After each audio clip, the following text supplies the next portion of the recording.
do is I'll read this story out, and then I'd love to just hear from you what you think, what's going on this lovely Tuesday night. So let me read this out. This is Brendan and Maeve. They've been married. They've got two kids, Sinead 15 and Tiernan 11. So Tiernan is normally an upbeat child, but today when he gets home from national school, Maeve notices that he looks a bit subdued. They sit together. She asks him how his day was. She says pretty good, which it was. Teacher allowed the class to play with Lego today during their lunch break, which Tiernan loves. Maeve asks him if anything is wrong. Tiernan says there's not, at least he doesn't think so. Everything went well today. He says maybe he's just a bit tired. He quietly gets on with starting his homework before evening meal is served. Sinead comes home from secondary school, goes straight up to her room. Over the last year, she's become a bit more withdrawn at home. Maeve takes a break from cooking a dinner to pop up and ask Sinead how her day was.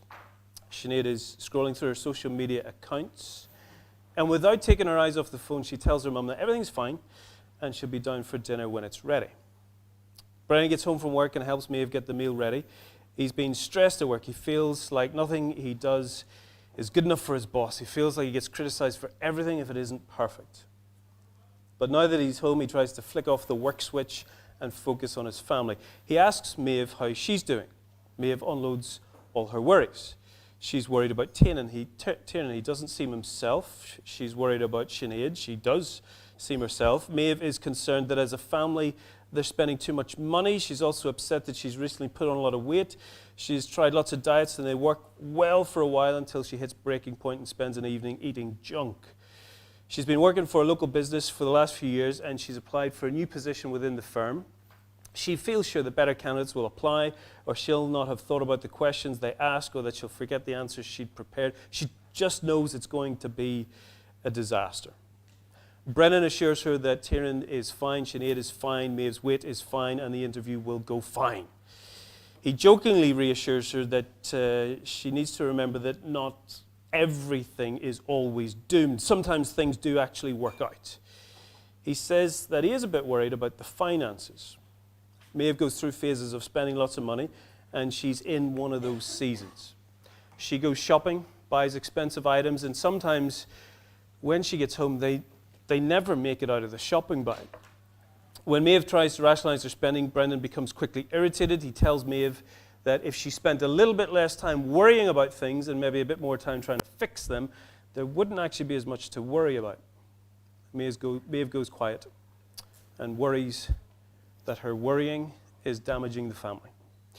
They all sit down together for the evening meal. At the dinner table, Sinead's phone is binging with notifications and she is glued to it. Brennan snaps at her that there are no phones at the table, takes it off her, telling she won't get it back until the morning. Sinead is annoyed. She leaves the table immediately, goes to her room and closes the door.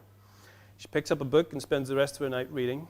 She used to read all the time before she got a phone. The stories used to suck her in and she would lose herself in the world of the book. She's annoyed about the phone, but once again allows herself to join the book's adventure. Brennan, Maeve, and Tiernan are still at the table, but Tiernan is struggling to finish his food. He hasn't been chatting at the table like he normally does. Brennan asks him if everything is okay. Tiernan says that it is, just his tummy's a bit sore. He asks, can he leave the dinner and just go to the living room and watch a superhero movie? His parents say, that's fine. Maeve and Brendan are left alone, and Maeve says that maybe she needs to take Tiernan to the doctor in case something is wrong. Brendan smiles and says that sometimes a sore tummy is just a sore tummy. Tiernan will be fine. Maeve stops talking about it, but doesn't stop thinking about it. She asks Brendan how work has been going. Brendan's face shows visible frustration. He says that people at work ruin his days. He's not going to let them ruin his evenings by talking about it. He leaves the table, goes to the home office to do some work. He turns the laptop on and is trying to convince himself to open the work emails rather than click on the porn website. He's been secretly battling porn addiction for the last couple of years, but he often loses the battle during times of stress. Later in the evening, Sinead has gone to bed without saying goodnight. Tiernan finishes the film and is feeling much better. Maeve and Brendan go to bed. Brendan just wants to sleep, but Maeve wants to talk about whether Tiernan and Sinead are okay. Brendan snaps at her that it's time to stop spinning this whirlwind of worry. Maeve stops talking and lies awake for hours in a fog of anxiety, worrying about everything and nothing at the same time. There's just a cloud of uncertainty that feels impossible to ever cut through. Brennan gets up at 5 a.m. the next morning and goes to a spin class. It's an intense 45 minutes of cycling where the pain is so extreme that he isn't able to think about the stress of work. Whew. You got the picture? So as you trace through that, there's 4 people in that story. Like, what are they feeling? What has caused some of those feelings? What has happened in their days that has sparked those feelings? And then how do those feelings go on to shape their relationships, the choices they're making, the decisions that they do? What I'd love you to do, just in your groups, just crystallize some of those thoughts of if you want to pick one of the people or if you want to bounce around the different, and then I'd love your thoughts. So just take 3 or 4 minutes, crystallize some of those thoughts in your groups, and then we'll bounce them around from here. So take a few minutes, tear away.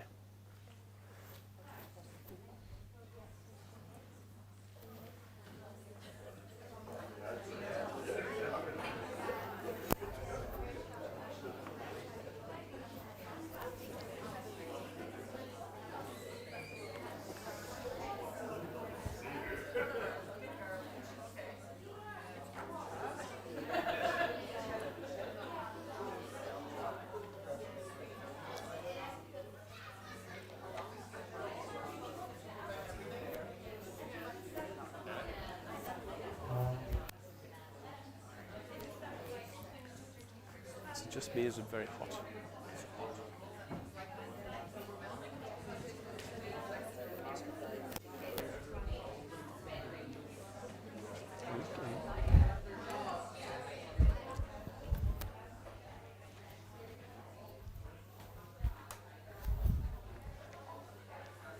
Everything okay in Monaghan?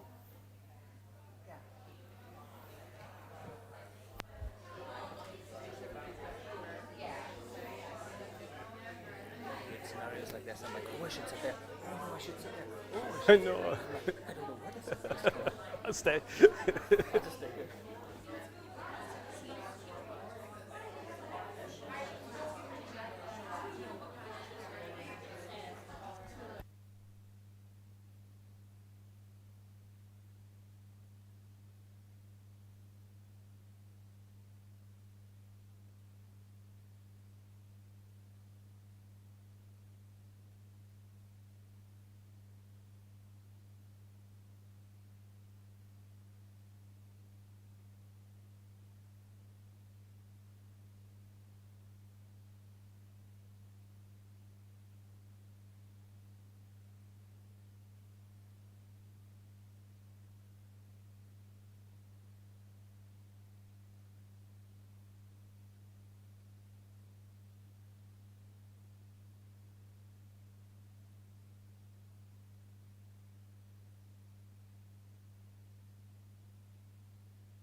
Okay, if we want to pull some of these thoughts together, so who we start with? Maeve, how's Maeve feeling? Worried? Give us anything more? Anxious? Yeah. Overwhelmed? Low self-esteem? Yeah. Discouraged? Yeah. Any idea why? She's not listened to. Yeah, definitely. For some people imagine things that will be the worst outcome in every situation. Yeah. And 90-something% those things never happen. But we still worry. Go to the worst one, yeah? She goes, Why we worry? oh, good, yeah. So she's going to the worst case scenario each time. Yes. And so tuck that away. Why? Why? So hold that one. So Maeve, overwhelmed, anxious, low self-esteem, goes to the worst possible doomsday scenario each time. And there's a question, why? Why is she doing that? Okay. What about her husband, Brennan? Give us thoughts. How's he doing? Sticks his head in the sand, yeah. Stressed.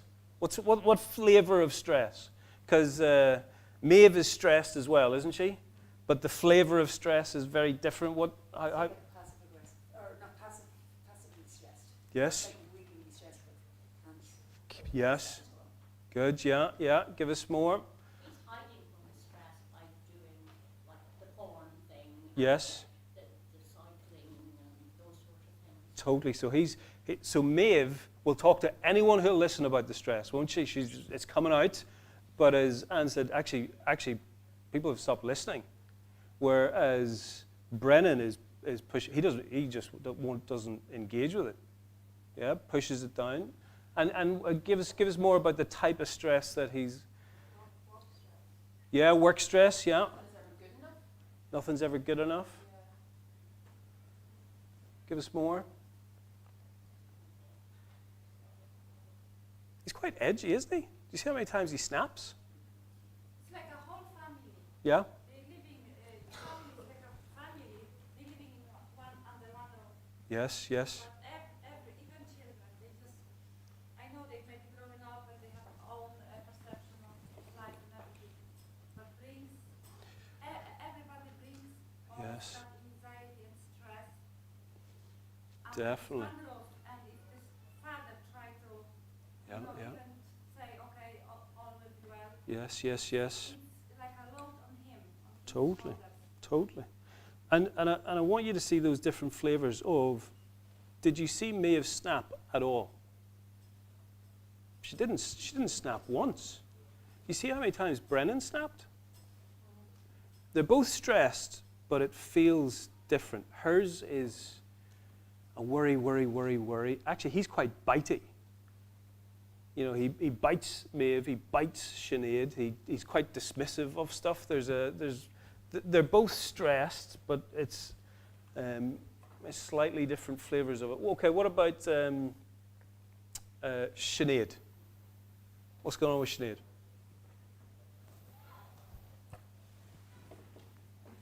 She's absorbed by her phone, I'd say. Yeah, she's been sucked into that phone, yeah. Distraction. Not to face what is going on. It's Okay. like, okay, I will worry about that later. So phone is like dismissing everything at the moment. Sucks it I don't want to deal with it. in. Book does the same. Okay. And how would you describe how she's feeling? What sort of emotions are bubbling away?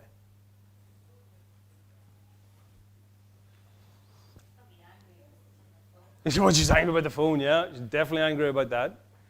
But generally, it's actually quite hard to figure out what's going on with Sinead because she has just physically separated herself from the family. There is something going on with her.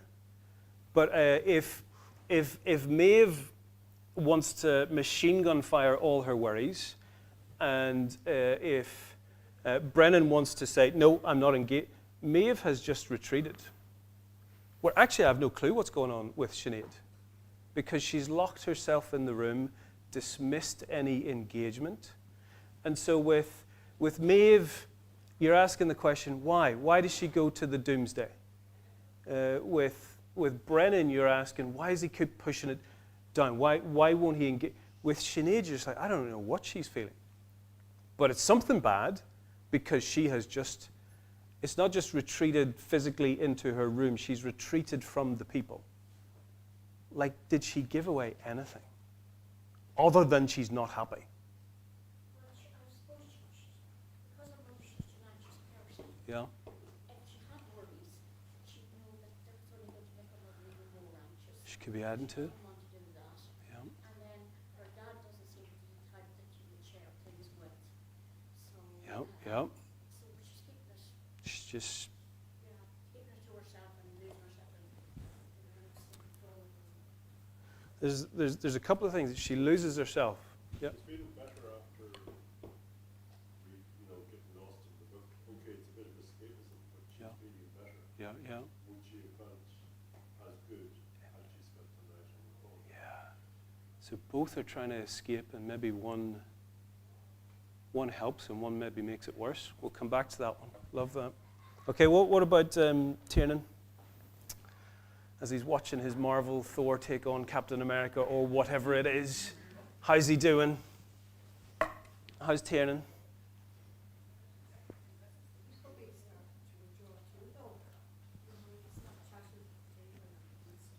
Yeah, it's not chatty. Wanting to get away, yeah. When he's asked what's wrong, what does he say?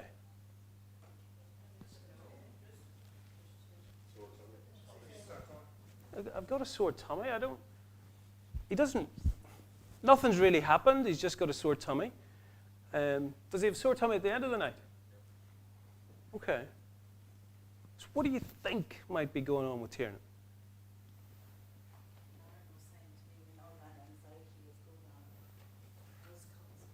Of course. Yeah. Maeve is aware that she's anxious, isn't she? So is Brennan. And he actively cuts away any engagement with it. Tiernan, he's an 11-year-old kid. He actually doesn't know what's going on. He just knows he's got a sore tummy. And he knows that when he sits and watches Iron Man do his thing, that 90 minutes later, the sore tummy just isn't as sore. Okay? And what I'd like to trace, because obviously we've only read half the story, we're going to read the other half, but don't jump there just yet, okay? Don't spoil it just yet. I want you to see what's on the screen there. Do you see those 5 movements? By the end of the night, you'll see on the back cover of the booklet, and don't worry if you don't have one, we've got loads of these. This is what I want to get to by the end of the night, okay? And you'll see 2 proverbs that are on there. The bottom proverb says this: as water reflects the face, so one's life reflects the heart.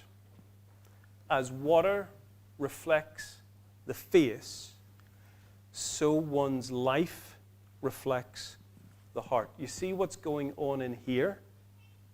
It finds its way out there, okay? Now, one of the things that we got to clock is that see the way that we behave and we operate and the choices we make and the relationships that we have, and we snap here and we don't snap there. We are not random creatures. It's not like, oh my goodness, the wind blew and now I'm anxious. Do you know what I mean? That what happens in here finds its way into our lives. So that when we see things in our lives, we should be asking, what's going on in here? Does that make sense? But then do you see the other proverb, the one above it, again on your back cover? There's this gorgeous proverb that says this: the purposes of a person's heart are deep waters. You know what that means? You know, you're sitting in a pond that's sort of 6 inches deep. You can see everything that's going on on the bottom of the pond. You can see every fish and every little crumb and every stone. But if you're standing on the top of the deepest lake you could imagine, you have no clue what's going on in those deep waters. Do you get the picture? And yet, the proverb says it doesn't have to stay a mystery. The purposes of a person's heart are deep waters, but the one who has insight draws them out. Now, what I want to see tonight, and by the end of tonight, I want this sheet to make sense and for you to go away with this, that's the back cover of the booklet, is that the stuff that's happening in our lives, often we don't ask why. Why is it happening? And the answer those proverbs give is that what's going on in our heart is both mysterious and powerful. It will shape your life, and often it will shape your life in a way that we are totally oblivious to. Does that make sense? And so if you sat down, Maeve, Tiernan, Sinead, and Brennan, if you sat them down, do you think they understand everything that's happening to them? It's a mystery to them. They just know that stuff is happening and they don't always know why. So if you can see on the screen, there's 5 steps I want us to be familiar with. And as we go through life, it would be lovely if this didn't happen, but we're going to get hurt. And when we get hurt, it sets off emotions within us. Once those emotions, particularly when we are painfully hurt, once those emotions kick off, we start to tell a story about who we are and our place in this world and what the world is like and what God is like and our place in this whole mess. We tell a story. Now here's the thing, that story will be neither kind nor true. And I guarantee you, each one of you have a story that is neither kind nor true because you've been hurt. And you see that story that goes on inside? That little voice, do you know the little voice I'm talking about that tells you a story about who you are and your place in this world? That story is so loud and unbearable, we will find ways to try and turn the volume down. They're called coping mechanisms. And some of those coping mechanisms can be useful, and some of them can be utterly destructive. What's a destructive coping mechanism? What's that? Being snappy is a destructive. It can be destructive. Depends who you're being snappy with, yeah. Okay, spin. I tell you, a really unhelpful one is a bottle of Jameson's. That's a really destructive one, okay? Because it'll suck you in. Okay, going to spin class, reading a book, actually can be quite useful. Let's think about it though. We don't want to simply say one is good and one is bad. We want to push those a little bit, but they're both coping mechanisms. Does that make sense? That one before is the patterns that happen in our life. They shape how we interact with people. So let's have a look at some of these. If I said to you things like anger, guilt, fear, sadness, those good things or bad things?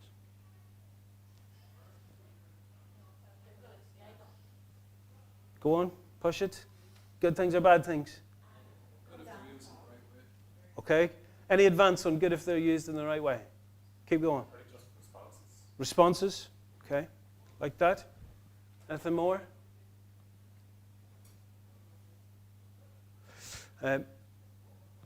See the fire alarm in your house? Is it a good thing or a bad thing?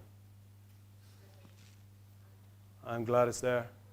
Well, let me tell you, when it goes off, you just want to smash it, don't you? And it's... Sorry, especially when they go off without any reason. Oh my goodness! What happens nowadays? But I have to actually ring from the fire brigade. Yeah. Without any reason, no fire. Love That it. would be €600. Evelina, my heart breaks. Do you see it on picture 7 there, or you see it on the screen? I love that picture. Because see those anger, those sad, those guilty, those scared. The best way to picture those are like fire alarms, right? But you see the thing with the fire alarm? It goes off whether the house is burning down or whether you've burnt the toast. And the fire alarm does not know the difference. And it sounds exactly the same, right? And so, if someone came in here with a machete and tried to kill us, we should be angry, shouldn't we? Yeah? Do you know where I've seen that anger before? In a 2-year-old toddler when someone takes their Lego. The wrath is tangible, right? And see, as we go through this life, God has given us these amazing fire alarms. Jesus was angry, wasn't he? In the temple with the whip. Jesus was sad at the grave of his friend Lazarus when he wept.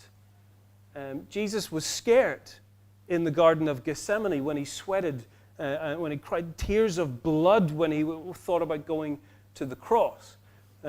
Jesus was never guilty because he was without sin, but King David, when he sinned with Bathsheba, he said the guilt, it was like it was crushing his bones until he confessed his sin. That the guilt and the anger and the fear and the sadness is telling us that something is wrong. But here's the thing. As we start off, as kids growing up, those fire alarms will go off whether someone is attacking us with a machete or someone is taking a Lego brick. And they will ring the same way. Do you know what one of the things that we are called to do as we grow up is to calibrate those alarms? Actually, I know your alarm is ringing and I know you want to cut the head off your sibling because they took the Lego brick, but actually this is just toast. Smoking. There's a way to deal with this level of anger that doesn't require murder. You with me? When you were a kid and you were going to your first day at school, it feels like a tiger is chasing you. You know the feeling? Now here's the thing. You see that smoke alarm? If Phyllis burns the toast again, right? Hey, sorry. If she burns the toast, that thing's going off. Okay? And if the face is actually on fire, that thing's going off. The difference with ours is we can calibrate them. Not only that we can, you have calibrated them. It's whether you've calibrated them well or badly. And it's badly. None of us calibrates them well. They go off too loud and for too long when they shouldn't. And no one maybe ever taught us how to calibrate them. You see, our fire alarms are massively sophisticated.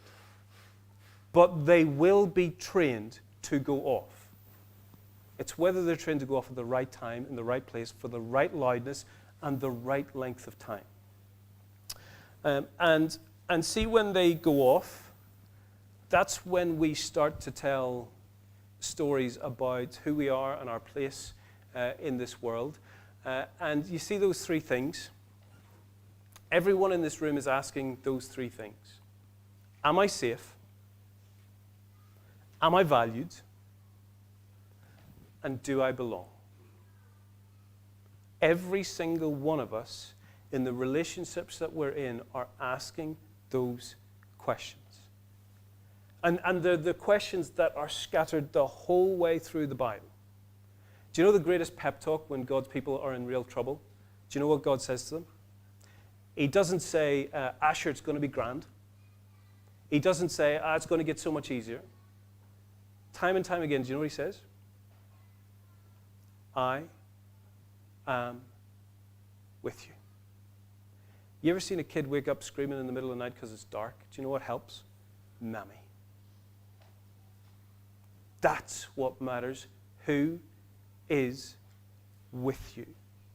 That it's not about the circumstances that you're in, it's about who is. Can I entrust myself to this person? Are they safe? I don't mean safe in that they won't take me on a crazy adventure. I mean, can I entrust myself to them? Are they safe? We ask the question, are we valuable? Like, to this person, am I precious? Or am I just a distraction or whatever else it is? And again, you see this woven through the whole Bible, where God says that for his people, they're not just forgiven, amazing as that is, that he also delights in them. They're precious, made in his image, fearfully and wonderfully made. And the third one is, actually, do I belong? Am I always on the outside looking in? Am I excluded, or am I part of something bigger than myself, accepted as I am? And again, that's one of the big lines through the whole Bible. I will be their God, and they will be my people. This sense of belonging. And we start to form stories about what we think is our place in this world. Are we valuable? Are we safe? And do we belong? And you'll see on that journey, something hurts us. It sparks off these terrible, powerful, strong emotions that are like fire alarms. We then start to create a story about our place in this world. Are we valuable? Are we safe? Do we belong? And then it will shape our lives into all sorts of patterns. The way we relate to people, choices we make, what goes on in our bodies. And you know, see that noise? Right? You imagine the noise of a fire alarm ringing. Just, not even at full volume. Just constantly ringing. What do you want to do? Apart from call the fire brigade and get charged €600 for the benefit of, what do you want to do to that thing? You would rip it off the wall, except you can't rip this one off the wall. Rip the battery off. Oh, battery, it's torture, isn't it? It is torture, right? You think of the noise that is inside, and you think of those big four emotions. The fear. Do you know what it is to walk with an anxious fire alarm just ringing in the background all day? Or guilt. Do you know what it is to feel such a sense of shame that you feel you constantly have to hide? Or that angry fire alarm that anything can just tip you off and the anger is just bubbling away in the background. Or that sad fire alarm that just sucks all your strength and joy and is constantly there in the back. But see the fire alarms in here, you can't just rip them off the wall. You can't take the battery out. And on top of that, you think of that noise is bad enough. But then you throw in a little voice that says you're rubbish, you're worthless, you're not valuable, you're not safe, you don't belong, right? The fire alarm is ringing, and now the little voice is talking, and it's not being very nice. Can you feel the noise that's going on inside here? You know what I mean? Now throw another one on top of that. Because see, when that's happening, your body will start to scream out. See poor little Tiernan? His tummy is in bits. And now you don't just have a fire alarm that's ringing and a little voice that's telling you a horrible, poisonous story. You now have a body that's screaming out in pain. Do you get a flavor of the noise that is possible in someone's soul? And not only does it shape our lives, it is unbearable, so we find ways to cope. Now, if you've got page 10 there, I want you to spot different ways to cope. When the noise of fire alarms, when the noise of an inner voice, when the noise of a body that's crying out, we have to find ways to cope. Now, here's a few different ways to think about it, right? Imagine this room is our soul, okay? And let's say that fire alarm was ringing, okay? And let's have a horrible, condemning voice. Who could I pick? No, sorry, I won't. I'm not going to do it, Margaret. I'm not going. That's terrible. I shouldn't say it. I shouldn't. I did it. Okay, imagine a voice that's just at you all the time, telling you the worst kind of story ever. So that's ringing. Someone is telling you a horrible story, right? And then your body itself, imagine the whole thing is shaking. You've got a sore tummy or a migraine or your blood pressure's through the roof or you've got a stomach ulcer or whatever it is. Your body's screaming, the voice is screaming, the alarms are screaming. It is torture. So what do? There's a few different options.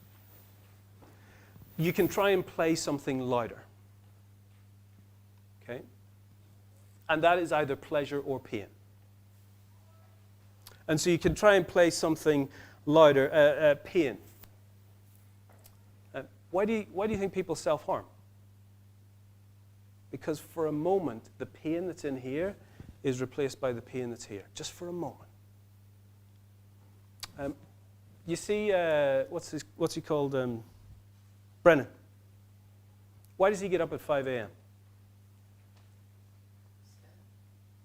Why does he go spinning? What's that?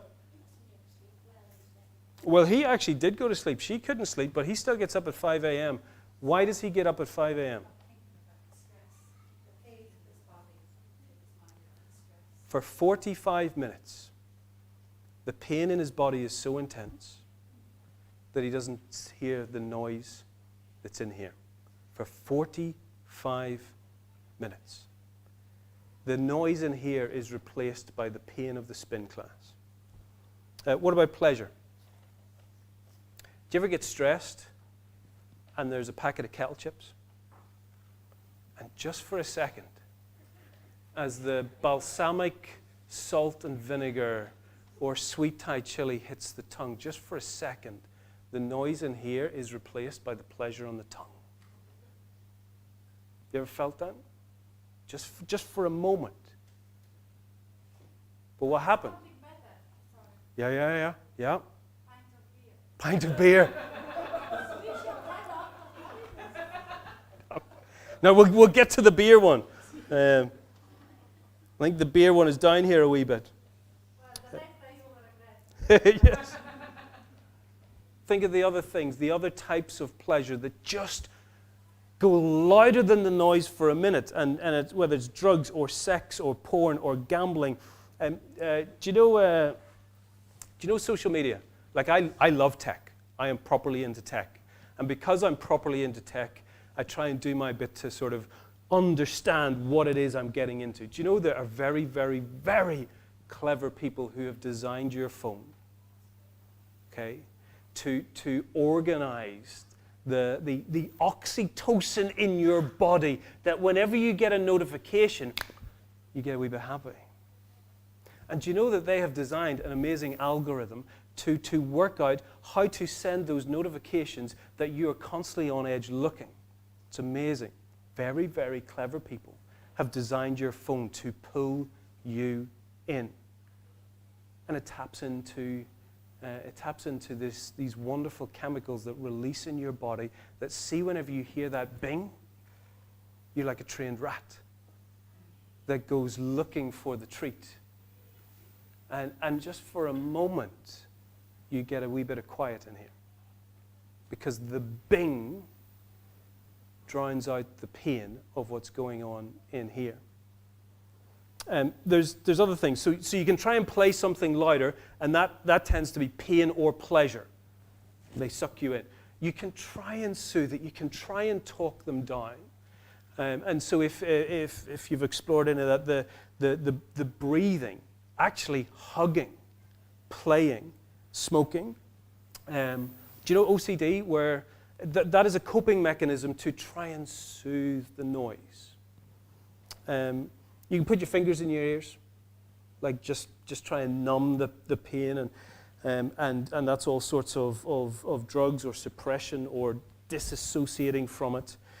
You can just try and get out of the house, which is escape, which again is the social media has that aspect as well. You escape, or the Marvel movie. You disappear somewhere else for 90 minutes to have peace from the noise. Or you can just try and avoid everything. That's where sort of phobias and withdrawal come from. But as I say that, I don't know if any of those are ringing true. They are not exhaustive. But I am utterly certain that if you are of any age, you have been hurt. And your fire alarms have not been calibrated perfectly. And you have told yourself a story about who you are in this, and your place in this world that is neither true, nor kind, nor gracious. And it has affected your relationships. And just for moments of peace, you have tried to find a sanctuary. And I don't know if it's kettle chips or spin class or whatever it is. But we will go through this life looking for those moments where we just stop hearing the noise quite so loud. You with me? And as we think through those things, like those coping mechanisms, are they good or are they bad? It's tough, huh? I mean, some of them are really destructive, right? Some of those, you go down that rabbit, and they all become addictive in some sort of way. Okay? And some of them will utterly destroy your life. Okay? Gambling, one of the reasons why it is so addictive is because it drowns out the noise for a while until your bank account is empty. Okay? It's a moment of peace that is slowly destroying your life. Some of them are totally destructive. Some of them can be quite useful. Spin class is pretty useful. Some of those other ones, reading a book is pretty useful. I'd even push that some Marvel movies are pretty useful at a stretch. Okay? But here's the thing. Some of those are really useful to calm the body. None of them will heal the soul. I need you to get that, right? Because see if someone's in a car accident and you're all right, but you go into emotional shock. Do you know what I won't do? I won't grab you in emotional shock and say, hey, let's sit down and have a pray. I'll say, let's get you some sweet tea and open your collar so you can breathe and calm your body. And when you're calmed, I'd love to pray. Coping mechanisms are good if you use them to calm the body. They become addictive and will never heal the soul. Some of them will just flat out destroy your life. But some of them can be useful to heal the body. Do you know in the Bible there is one sanctuary that the writers come back to time and time and time again that says this is where you go to find healing for your soul. Now the best way I can think about this is, imagine you were trying to send a kid into the toughness and the roughness of life. Do you know what's the best way to equip them? For them to know that they are loved and cherished. Not spoilt, not neglected, not abused, but loved and cherished. A child that knows that they are loved and cherished can actually take on the world. It's the same with us. Do you know where the sanctuary is for God's people? Psalm 52, verse 8. I am like an olive tree, flourishing in the house of God, trusting in his unfailing love. When a person knows that they are loved by their Creator, that is the start. It's the first step of knowing what it is to flourish as a person made in God's image. The reading of the book, the spin class, the Marvel movies, if they are used to calm the body, they can be useful.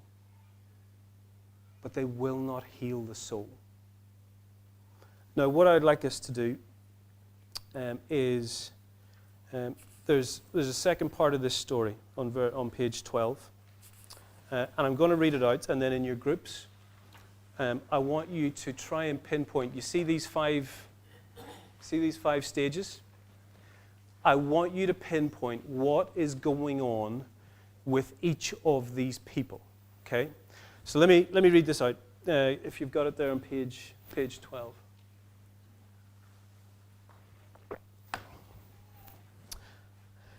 Tiernan did have a positive day at school, but yesterday wasn't good.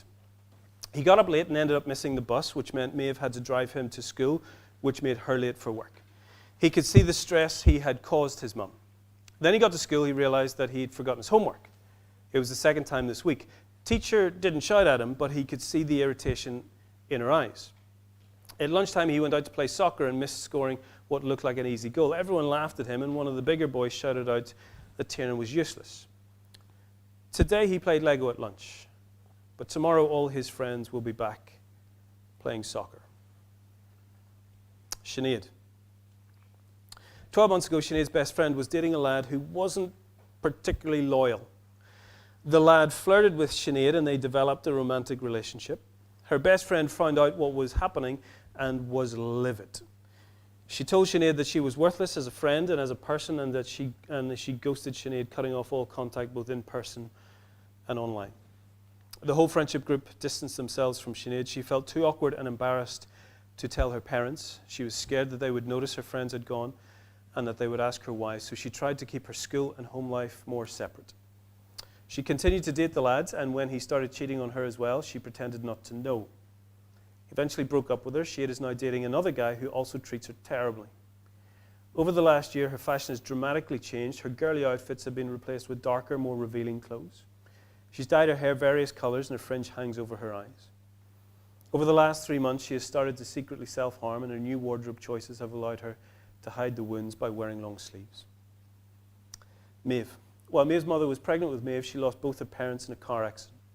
Maeve's mother was close to both her parents and was devastated by the loss. They were such a support to her, and without them, she felt totally ill-equipped to be a parent herself. She was an anxious mother, always trying to protect Maeve from getting hurt. When Maeve was 7 years old, she went around to a cousin's birthday party where they had a huge bouncy castle. Maeve went to get on, but her mum wouldn't allow it. She told Maeve that she was not able to do it and that she would get hurt if she tried. The idea was often repeated to Maeve throughout her life. To Maeve, the world feels like a dangerous and unpredictable place, a place that she is not equipped to navigate.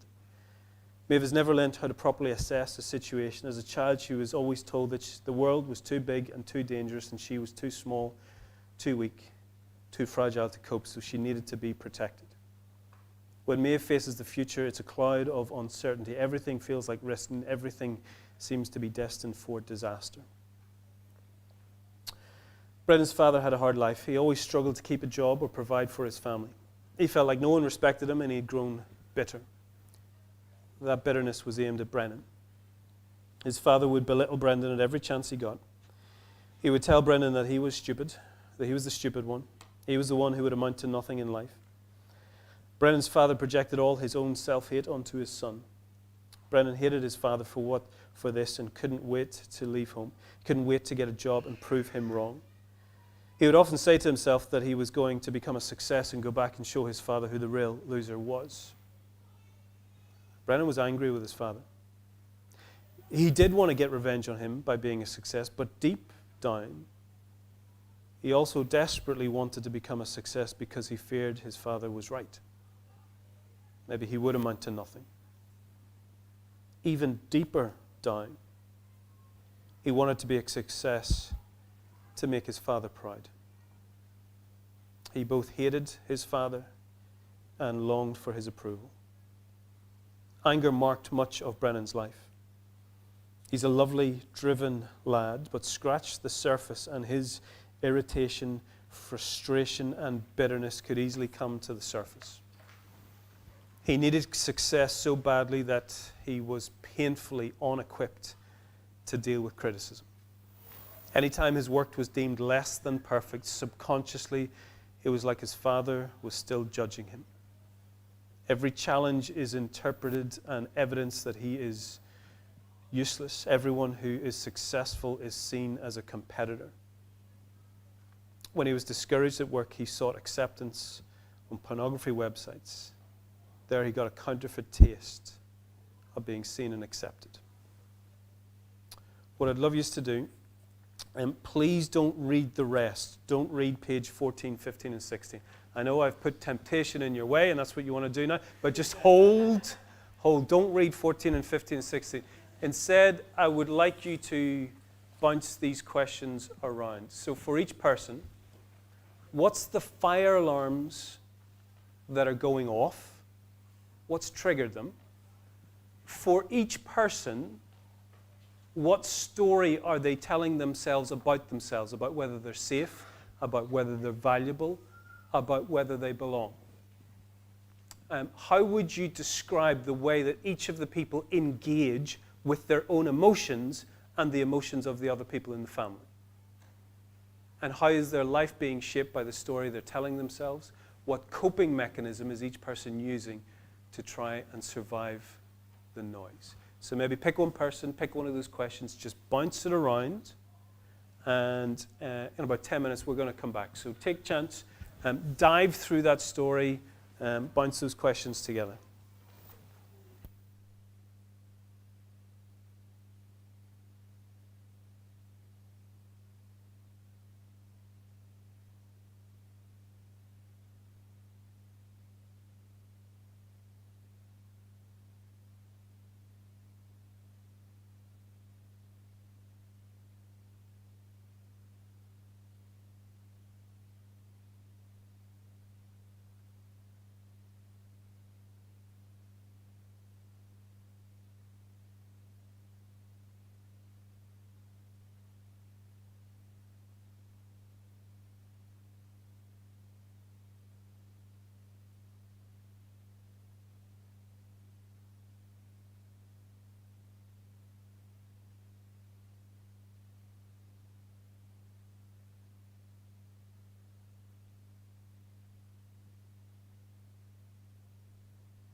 Okay, if we want to pull some of those thoughts together.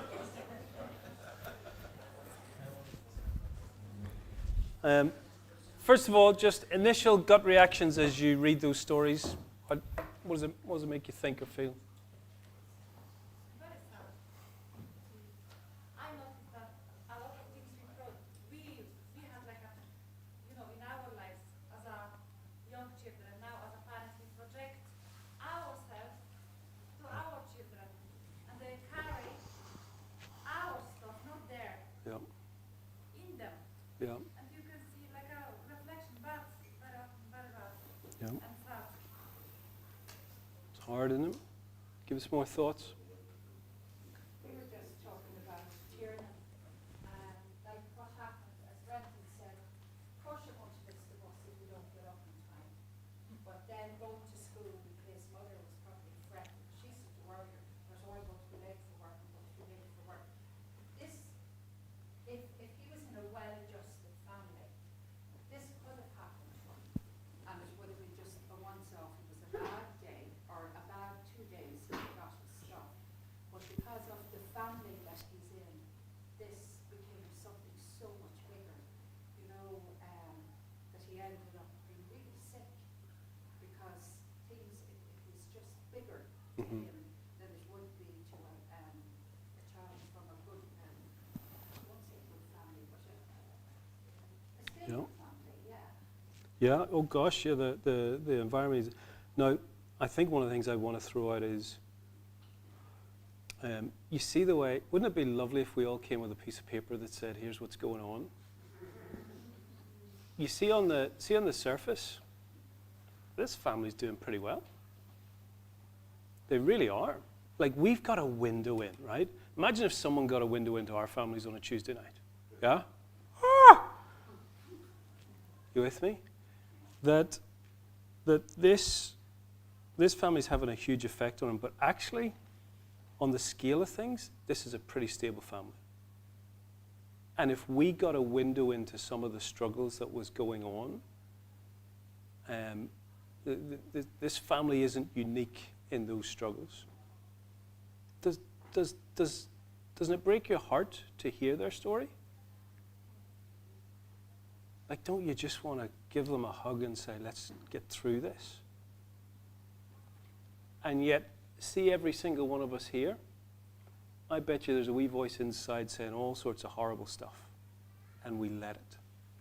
But when we hear Maeve's voice said to her, we say, hey, you shouldn't be saying that. When we hear Brennan's voice saying it, we say, hey, don't treat Brennan like that, he's a dead-on lad. But we let our own voices get away with it and say the most horrible and despicable, but we wouldn't let them get away with it with someone else. Yeah? Okay, talk us through Brennan. What's going on with Brennan?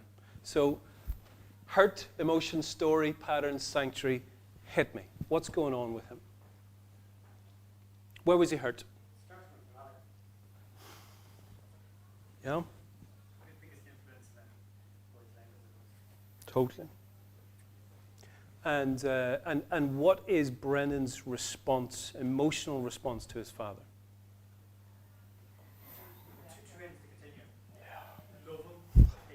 Love him and hate him at the same time. And do you notice in the story, you scratch the surface and there's irritation, bitterness, frustration, anger. It's just bubbling away. Where he both wants to kill his father and to be hugged by his father. But there's anger just there. Scrape the surface and the anger. What story has Brennan told him about himself? He told himself that he's stupid and he's not good enough. He's useless. He's a loser. And on the surface, you would not think that.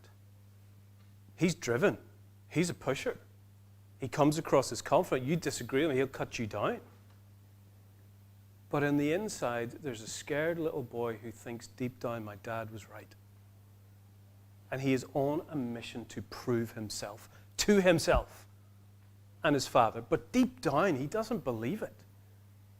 He thinks that every time something is not perfect, it's proof your dad was right. And you knew it all along. Can you imagine the anger that's just bubbling there? Every time someone says, you didn't do this perfect, which is every time, because you never do anything perfect.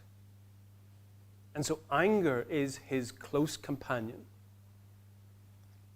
How's it shaping his patterns of life? The pain that he's experiencing because of his past is then coming out in the form that he can experience pain, so then it's shaping his life to get rid of that pain every day by doing his 5 o'clock in the morning. Yeah.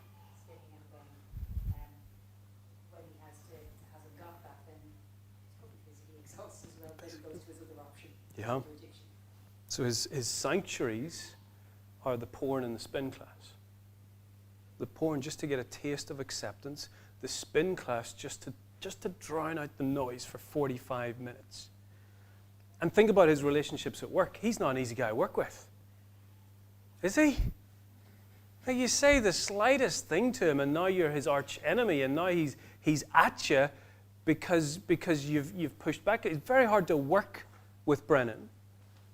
Because unless you treat him as if everything is right, he will treat you as if you're trying to attack him. Very hard to work with him. And how is he treating his emotions? How's he handling them?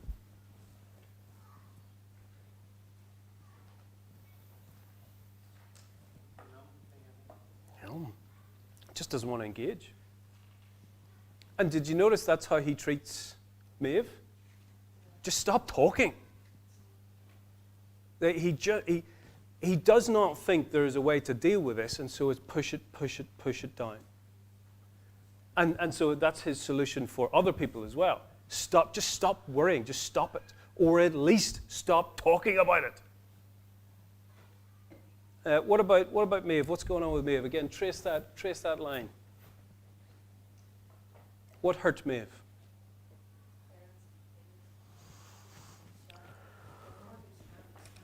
Mother's nerves. So it was her mother's parents that were killed. What effect did that have on Maeve's parents?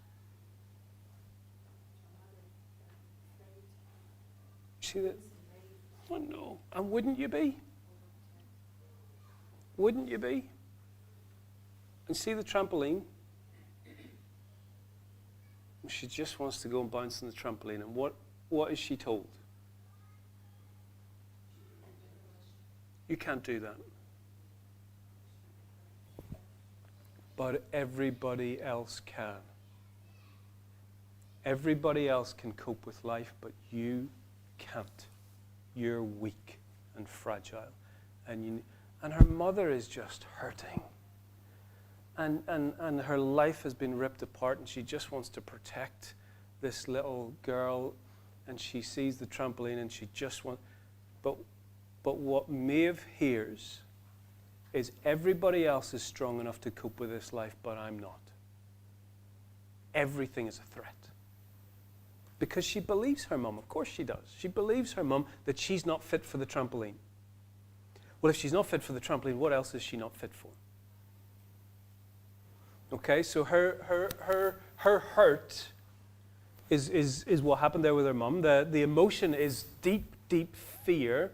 The story that she tells herself is, this world is too big and dangerous, and I am too weak and fragile. And she has no way of assessing what her place in this world is. How does that affect her relationships? What are the patterns in her life?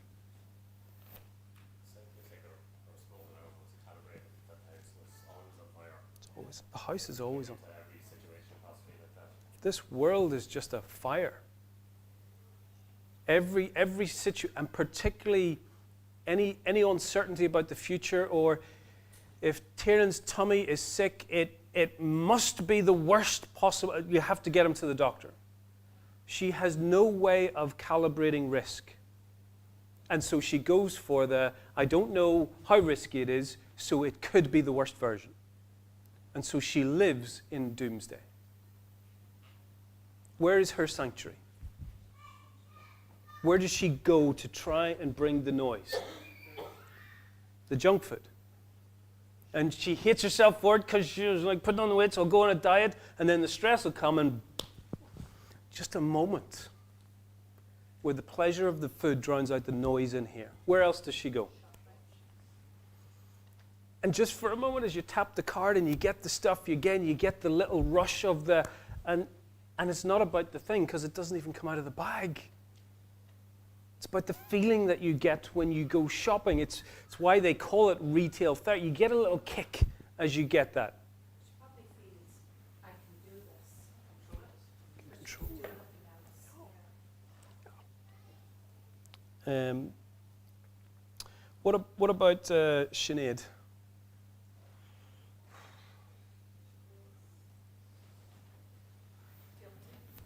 Guilty, yeah. She's done this with her best friend's boyfriend. She's been disowned by the friends. She's been ghosted. What emotions are going through? Very isolated. Why? So the friends isolated her. Why did she isolate herself from her family? She can't talk about how she feels in her own environment, so she's just not talking about it at all. Yeah. She probably sees the response the mum gets when she decides to talk, so she just says, oh, yeah, Yeah. move on. Yeah. She feel that she maybe deserved to be isolated. Her friends have isolated her, so my family should. I'm going to tell them. I'm just going to isolate myself. And it could be the shame of being exposed. That she wants to hide. Because what did her friends tell her she was? Worthless. You're worthless. And she wants to hide that from her parents. And you notice there's this shame, this guilt in here that is making her hide from her family. But you also get a slight sense of resentment. It's not like she's being lovely to her family but distant. Like she is just being moody and separated herself and just doesn't care. That there could well be a strain of anger. That even though she initiated the isolation from her family, a certain, I wish you could have protected me. Even though she initiated it, there is this sense of the parents being Superman and Superwoman of, I'm still a wee bit angry that you didn't protect me. What sort of patterns is that having in her life? Yeah. Dressing like she feels, yeah. She's changing her whole self, changing her hair color, changing her nose style. Good. Why? Because she's worthless, so why would anyone want to see her? Brilliant. She's worthless, so who does she go for? Who are the people that she does have a relationship with? Not her parents, not her friends. Who? The idiots. Because that's what she's worth. She goes for the idiot. And even when they cheat on her, she'll pretend she doesn't know because that's what she's worth. So who does she dress for? To attract the idiots. Because that's what she's worth. Where does she put her hair? I'm not saying you shouldn't have fringes, but one bedded into her life is hiding, hiding, hiding. Hiding the eyes, hiding the scars, hiding from the parents. The only people that she thinks she's worthy of are the idiots. And she will go from one bad boyfriend to another bad boyfriend and they will treat her horribly and she will put up with it. What about Tiernan? Oh, and Sinead's sanctuary. I mean, the social media gives her the wee bings. When that's taken back to the books, just get lost in the story. It's slightly more healthier than the phone, but it's still only calming the body. It isn't healing the soul. What about Tiernan? What was the hurt?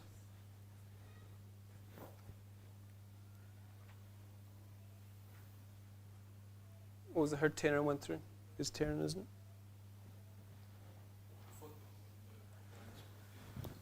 it? Yeah. And it was third strike, wasn't it? He was late, forgot the homework, missed the goal, and it builds up to this lad saying, you're useless. Actually, yeah, probably am. Now, Now, he probably wouldn't even articulate that to himself. There's just this sadness in there. And then the Lego comes and he's happy, but the sad alarm is still ringing, isn't it? But Tiernan, bless him, doesn't know. You ask him on Lego Day, are you okay? Yeah, day was great. And yet there's a sad fire alarm ringing in the background that something is wrong. I always get stuff wrong. There's something wrong with me. And then there's no Lego tomorrow, so the wee scared alarm kicks in. Actually, I'm going to have to play football again, and everybody's going to see again that I am useless. Now, one of the things, and so his sanctuary, go watch Thor and Loki fight each other for a while, and just for 90 minutes, the fire alarms are quiet. And what I want you to see is, in one sense, Asher, he just had a bad football match, right? But these stories build up over a lifetime. And for us as adults, your story has formed. Like I'm telling you, whether you know it or not, your story has formed. Your alarms are ringing. You have found coping mechanisms that are either useful or destructive. You have found them. And the kids in the next room are starting to form their stories in front of our eyes. And one of the privileges that we have is to help them shape a better, more truthful, more gracious story. To see themselves as God sees them, not as they see themselves. What I would like for tonight is a nice, simple ambition of, if you can see the back cover, it's this here.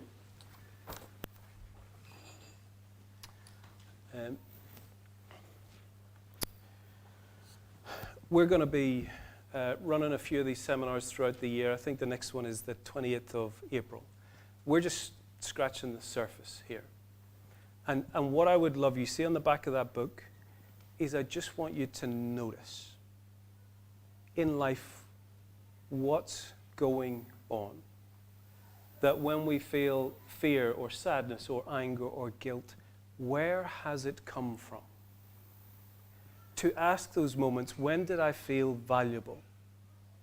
When did I feel safe? When did I feel like I belonged? And I'd love you to take this. Because see those two proverbs? The purposes of a person's heart are deep waters, but the one who has insight draws them out. I want you to look into the deep waters of your own heart and see what's happening. Because as the water reflects the face, life reflects the heart. What is happening in your life is a reflection of what's going on in here. And so my ambition for us, for tonight, is to be able to search those deep waters, to know when we feel valued, when we feel safe, when we feel like we belong, to spot when those fire alarms are ringing, those sad, those angry, those scared, those guilty. And one little tip in there, as a coping mechanism that calms the body, it will not heal the soul, but it does help to calm the body. You know when your fire alarm's ringing at home and Phyllis has burnt the toast, you know the tea towel dance? Where you try and do this and you try and turn it off? Do you know what a decent tea towel dance is? I love this one. Smell a flower and blow a leaf. And take a deep breath in and a deep breath out. I love doing children's parties. We're often running through the forest and I'll overplay the monster. Do you know what I mean? And there'll always be a child absolutely in terror. And I'll sit down and I'll pick up a little flower. I'll say, smell a flower and blow a leaf. And I hope I don't get in trouble again. And you know, we can go from chaos to the fire alarm just going quiet. It does not heal the soul, but it can calm the body. And so my emotional fire alarm tea towel dance is smell a flower and blow a leaf. Smell a flower and blow a leaf. And what I'd like you to do is take that away. I've got loads of these if you don't have a booklet for yourself. We're going to come back, I think it's the 28th of April, that I would like to push more of these ideas of how do you actually deal with the sadness, the fear, the guilt, and the anger. How do you deal with them? But what I'd love us to go away with is spotting them. Okay? So if you live with anyone, okay, get one of these out. Say, any alarms going off today? Which one? Anger, sadness, fear, guilt. Any alarms going off today? What tripped it? Was it toast, or was the house actually burning down? What was it? Spot it. Don't let it run away as, just one of those things. It's not one of those things. Where did it come from? Spot it. When did you feel safe? When did you feel valuable? When did you know you belonged? Is that okay? So take that away and have a go at that. We are not on next Friday. The following Friday, Susan White is going to be leading a discussion. It's on this book about seeing children flourish. That'll be 6 p.m. to 7:15 here. So not next week. The following Fridays, for 3 Fridays, Susan's going to be leading a discussion from 6 to 7:15 on this wee book. You don't need the book, but there's plenty at the back there for tenure if you want them. Susan White's going to be leading that discussion, and it's just seeing how do we help children flourish. You'd be most welcome to pop along to that. We're totally going to finish. If you want to talk about anything, I'm hanging around. My goal for these is that throughout the year we do a few, because it's good to talk and it's good to explore, and we have a God who designed us and understands how we operate. And I think it's great to come to his word, come to him to try and understand the people that have been made in his image. Can I pray first and then we'll finish? Heavenly Father, thank you that you are a great creator. And Father, you know each of our stories. You know the hurts that we have gone through. You know the scars that are on our soul. Father, I ask that you'll speak to us tonight. Give us a glimpse of how you have made us, how you have designed us, how you have loved us. And Father, we ask that you will help us to see into those deep waters of our hearts. Give us the insight to see that our life reflects our soul. We ask this in Jesus' name. Amen. Thank you so much.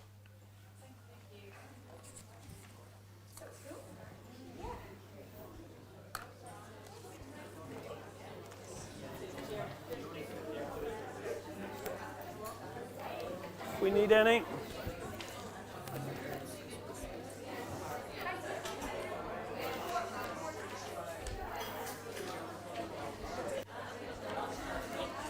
Some spare ones. And a couple of spare ones.